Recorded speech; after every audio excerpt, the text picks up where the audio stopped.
Suzuki is back with something that looks to pull at your nostalgia strings, but without sacrificing what people demand from modern bikes. The Suzuki GSX-8TT. Styled like Suzuki's road racers of the 70s and the 80s, but built for the roads of 2025. In this video, I'll walk you through what makes the GSX-8TT so special, what it gets right, where it compromises, and whether it's worth your money or not. So let's dive in. Welcome to my channel, or welcome back to my channel if you are subscribed to my channel. If you haven't done that already, please press that subscribe button, like, share, comment the video. I will highly appreciate that. Today I'm introducing you to the Suzuki GSX-8TT.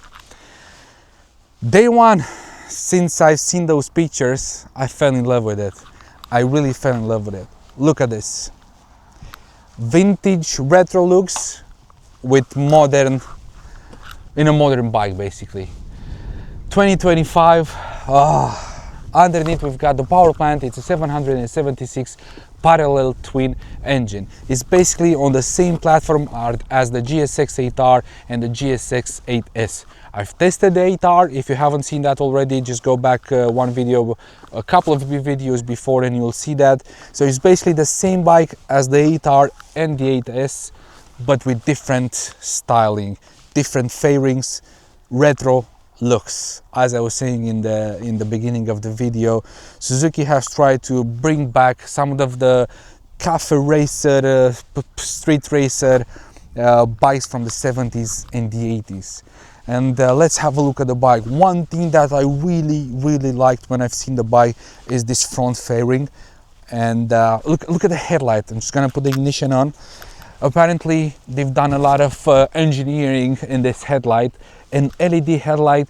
I absolutely love the fact that the indicator stays on while you're driving.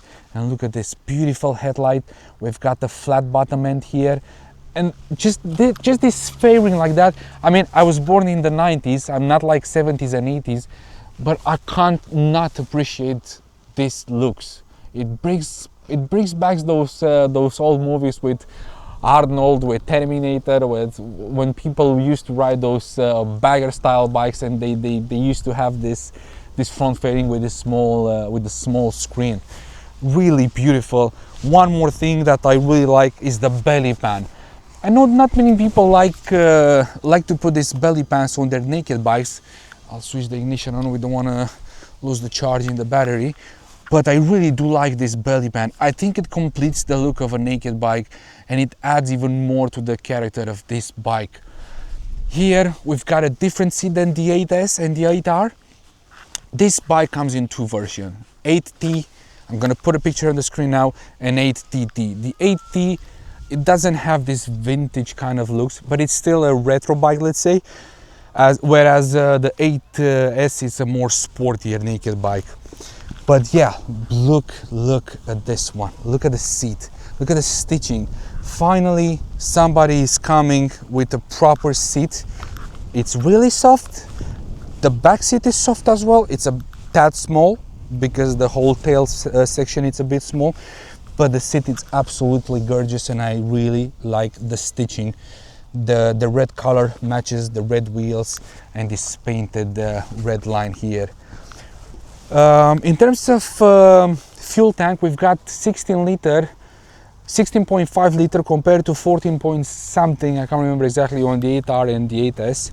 So you've got 2 liter more of petrol. And one more thing that adds up to the vintage retro looks of the bike is the shape of the tank. Look at this. Beautiful paint and beautiful shape. I just fell in love with this bike, so I'm gonna say only nice things. Well, I'm gonna say a couple of things that I don't like, but most of it, oh my god. Here in the back, as always, there is one thing that I don't like, but all the manufacturers are doing that, and this is this tail section. Why? I mean, why? I really don't get it. Let me put the ignition on and let's see if the indicators on the back stays on. No. So just the front ones are on when while driving. But definitely I would get rid of this, and I would get rid of the exhaust. Speaking of the exhaust, let me start the bike take the mic and listen to this.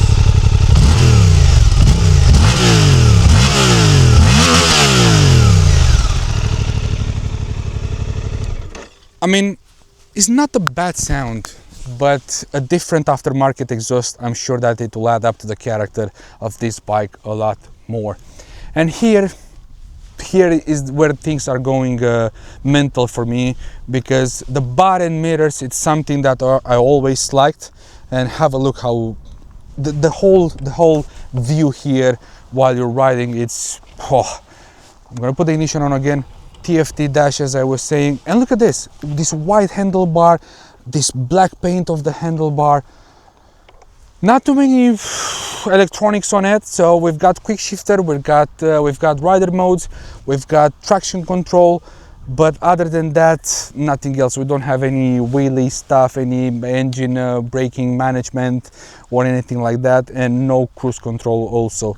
But I think keeping it simple with this bike, keeping it simple is the right recipe for this one, even though I wish it could have the cruise control. And we've got an USB-C here, so if you want to charge your phone, if you want to stick a phone mount here and charge your phone straight away from this, really easy.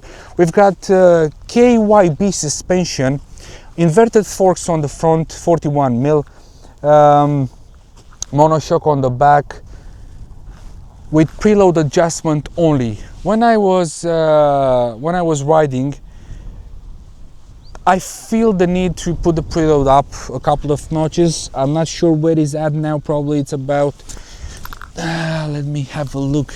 It's pretty hard to see here, so I think we're at 2 now, and it goes up to 5 or 6, so I would go 4 or 5, something like that, just to make the back a bit stiffer. But other than that, yeah, really good bike. Let me hop on now. We've got 810 seat height. I'm 178 and I can easily flat foot the bike. My leg is not like stretched out, and this is the position that you are on. Wide handlebar, your back is almost it's just a tad bent forward, but really nice and comfortable position. I wish I can go and buy this bike right now. If you do want to buy one of these bikes, if you want to test this bike, just go to Orwell Motorcycles. This is the guys that give me all these bikes for testing. And so the Orwell Motorcycle Shop, it's in Ipswich, based in Ipswich, Suffolk, and they basically have everything there. They deal with Suzuki's, Kawasaki's, KTM, Royal Enfield, motorcycle accessories, service, motorcycle gear, anything that you can think of, it's right there. So big shout out to those guys. And yeah, we've got 9,999 pounds for this one, compared to the 8S, which is now 7,500 pounds. So that's a difference of 2.5k. I'm not sure if I would pay 10,000 pounds for this bike. I think 8,000 pounds would be more appropriate price for this. Or at least in that 10,000 pounds, they could have had that cruise control. But I think it's about you. It's about how you feel and how it makes you feel. If you think that this bike is worth 10,000 pounds, nobody else can say anything to you. Just go ahead and buy it. I'm also gonna invite my wife now on the back, just to see how a passenger stays here. I think it's pretty comfortable. I'll let her do the speaking, the talking for you. Okay, so come around, hop on, and let's see. Okay, first, as you can see, Have the mic, it will be easier like that. there isn't much space here. Yeah, I can't see that. tiny one. Well, not the tiniest, but okay. It's very easy to hop on. The seat is not too hard, but I feel very comfortable. Even though the seat is limited, I feel very comfortable. My back sits very straight, and yeah, overall, I love the looks very much. Unexpected, but I really like it, and I'm very comfortable. And so yes, it's a yes. How does it compare with the 8R, with the blue one that we've just tested a while ago? Because basically it's the same bike. I believe this is a bit smoother. This is what I felt in the back. I'm not sure if it's the suspension. Maybe I don't have enough as much space, but I believe it's a bit smoother.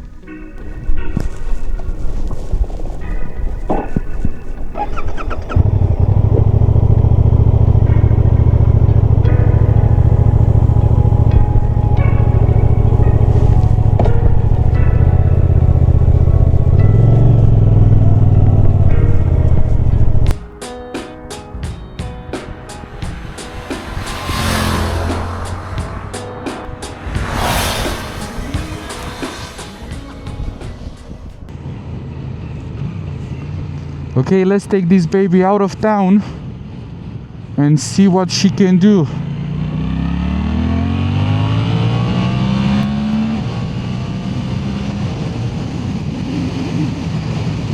Once again, bear in mind that I've got my wife on the back, and obviously it's not gonna be as fast as it would be with me riding solo, but the same as the GSX-8R, plenty of low down torque, plenty of that. Fifth gear now, sixth gear, and really easy to overtake. So once again, I'm saying I've done this statement quite a lot of times, but 80 horsepower, it's more than plenty enough for the road, especially if you're not like a boy racer or something like that. Of course, it's always nice to have more, but 80 horsepower for a normal rider that doesn't have any race skills or anything like that is more than plenty. And let's see the first corner on this bike. Absolutely gorgeous. Oh, I knew that I'm gonna like it. From first day when I've seen the pictures, I said to myself, this is a really cool bike. I know there are plenty of other options out there. We've got the Z900 RS, which is kind of in a different league. We've got that inline-4 engine with a lot more power than this one.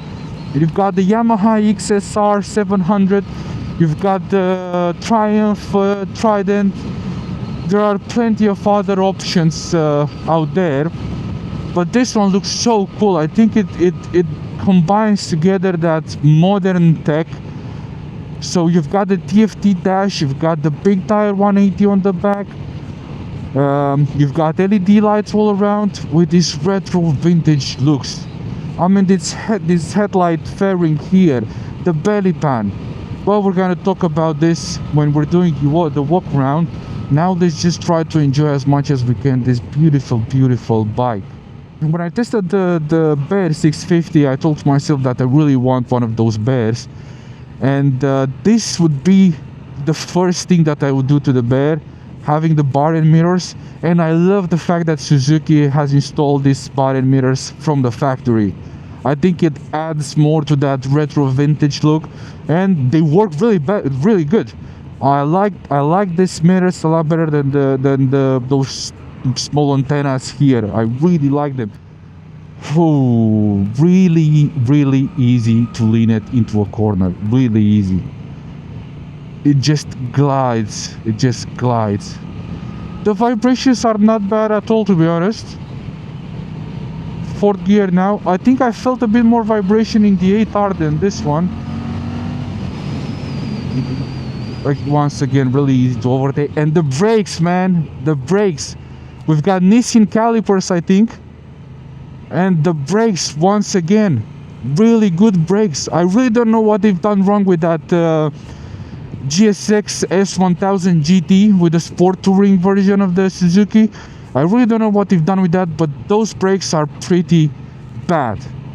I wanted to use another word for that, but I don't want to swear, but those brakes are bad. This one's, wow, it's so progressive. And bear in mind that this bike, it's a brand new bike. It doesn't even have the first service done, I think. And wow, what a difference in brakes. Really easy to handle. The body position, I think it's perfect. You've got this wide handlebar, which makes you stay in a really comfortable position. The knees are a bit bent, but not like a sports bike, or not even like a sports touring bike, like the GT version of the, like the GT, Suzuki GT 1000 GT. So you are pretty neutral and really comfortable, really comfortable. Quick shifter up and down works. I think it works a bit better than the 8R. I think the 8R needed a bit more strength when you're going up on the box. This one is really nice and smooth. I didn't feel any problems with it. Okay, let's see downshift now a bit. You have to push down the lever a bit harder to do the downshifts, but the upshifts are really nice and smooth. You can almost not feel when it's changing the gear up. Okay, no cars are coming, so let's try to do a 0 to 60.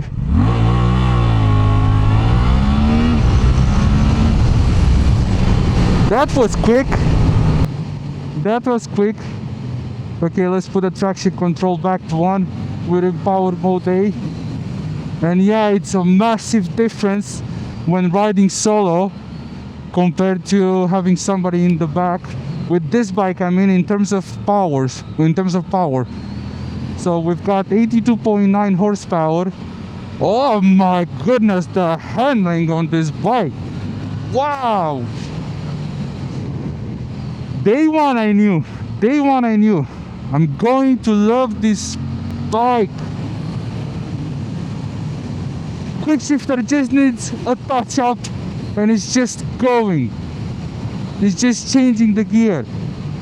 The downshifts, like I said a while ago, are not the smoothest, but the upshifts, oh, and the handling and the looks, oh, I don't know, this bike has everything apart of one thing, the exhaust note.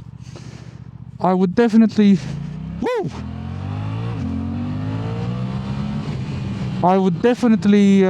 change the exhaust on this one. Come on, can we see something? We can. This is a lot of fun, man. This is a lot of fun. From 82 horsepower, this is a lot of fun. It's not always about how much horsepower a bike can make. It's how agile it is, and the most important, how it makes you feel, man. And this one, oh my god, I absolutely love it. The suspension is compliant. It's not the best out there. I think I would put a couple of pluses on the preload, because I feel the back a bit too bumpy, a bit too mellowy. But come on, man, this is so, oh, that corner there is just not the best because there is a bump in the road. And the brakes, really good brakes. They are so progressive. Harder you press on this lever, harder it will stop.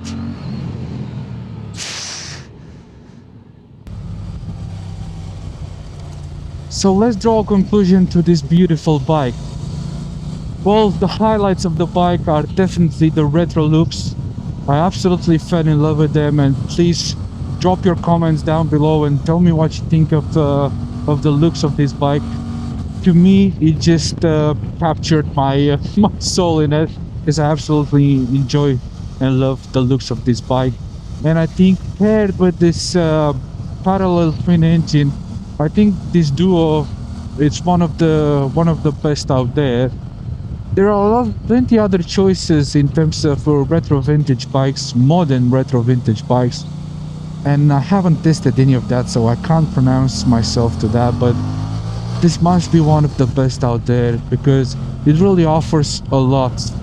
It really offers a lot. It does feel special, and I can see myself and my wife just dressed up nicely with some nice leather boots and some jeans with a leather jacket, just pulling out to some cafe, just parking the bike out there. It's exactly like those promo movies, you know. I'll wrap it up here. Thanks everybody for watching, and please don't forget to subscribe to my channel if you like what you see. share the video, comment, like, and I'll just be here trying to test as many bikes as I can. Hopefully the weather, it will stay like this here in the UK, because as you know, the weather in the UK is a bit temperamental. And yeah, I'll see you in the next one. Thanks for watching. Have a good one. Bye.